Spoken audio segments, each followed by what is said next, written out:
पढ़िए। हम लोग से बस 4 चीज एक अपने जुनून और जज्बात के साथ रखना है। जो पहला चीज है confidence, never loss your confidence. दूसरा चीज है डिसिप्लिन, डिसिप्लिन में खेलना है।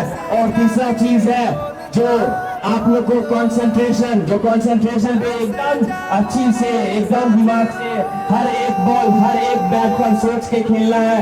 और चौथा चीज है जो है एकदम एनर्जेटिक वे में खेलना है। आप लोग बहुत बहुत अच्छे हैं, तब आप लोग विनर हैं, इसलिए आज फाइनल मैच खेल रहे हैं। Once again thank you so much Sumgaon, and once again thank you so much FCC. Thank you. गण मन अधिनायक जय हे भारत भाग्य विधाता।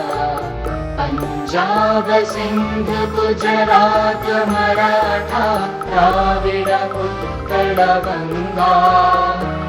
विंध्य हिमाचल यमुना गंगा उच्चल जलधि तरंगा। तब शुभ नामे जागे, तब शुभ आशीष मांगे। गाहे तब जय गाथा, जन गण मंगल दायक जय हे भारत भाग्य विधाता।